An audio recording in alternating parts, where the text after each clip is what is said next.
SC, ST, BC మైనారిటీలకు కూటమి పాలనలో రక్షణ లేదని మాజీ మంత్రి వైసీపీ నేత విడుదల రజనీ అన్నారు.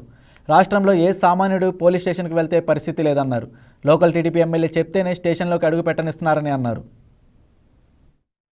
ఈ రాష్ట్రంలో లా అండ్ ఆర్డర్ పూర్తిగా నిర్వీర్యమైంది. పోలీసులు వాళ్ళ ఒక విధులేంటండి? రాష్ట్రంలో రాష్ట్ర ప్రజల మాన ప్రాణాలు కాపాడాల్సినటువంటిది వారి బాధ్యత. సామాన్యులకు రక్షణ కల్పించాలి, సమస్యలకు ఒక పరిష్కారం చూపించాలి. ఈ రోజు రాష్ట్రంలో మనం చూస్తా ఉన్నాము, కూటమి ప్రభుత్వం ఏర్పడిన దగ్గర నుంచి మరి 20 నెలలుగా చంద్రబాబు నాయుడు గారు ఇచ్చినటువంటి ఎజెండా ఏంటి? పోలీసులకి రెడ్ బుక్ అనేది వైఎస్ఆర్ కాంగ్రెస్ పార్టీ వాళ్ళ మీద ఇంప్లిమెంట్ చేయమని. పోలీసులు ఈ రెడ్ బుక్ అనేటువంటి పేరుతో వైఎస్ఆర్ కాంగ్రెస్ పార్టీ నాయకుల మీద, కార్యకర్తల మీద, ముఖ్యంగా మా ఎస్సీ, బీసీ, ఎస్టీ మైనారిటీలను దగ్గరుండి ఊళ్ళల్లో ఇళ్ల మీద పడి ఈ రోజు హత్యలు చేస్తూ ఏ విధంగా చంపుతున్నారో రాష్ట్ర ప్రజలందరూ కూడా చూస్తున్నారు. మరి ఈ రోజున మా పల్నాడు జిల్లాలో మీరు చూశారు, ఈ మందా సాల్మన్ ని ఏ విధంగా ఇళ్ల మీద పడి తన తలని రాడ్లతో పగలగొట్టి ఏ విధంగా చంపారో మనం చూసాము. ఇలాంటి ఈ రెడ్ బుక్ కి బలైన వాళ్ళు ఎంతో మంది ఉన్నారు. మరి 20 నెలలుగా ఎవరైతే దాడికి గురయ్యారో వాళ్ళ మీద కేసులు పెడుతున్నారు. ఈ రోజు పోలీస్ స్టేషన్ల పరిస్థితి ఏంటి? రాష్ట్రంలో ఏ సామాన్యుడు గాని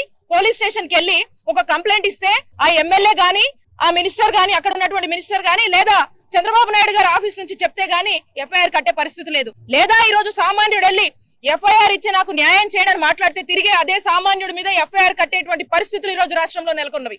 మరి ఇవన్నీ కూడా అడ్రస్ చేయాలి అని చెప్పి ఈ రోజు YSR. Please subscribe to YK TV Network. Please subscribe to YK TV. Please watch YK News. Don't forget to subscribe YK News channel.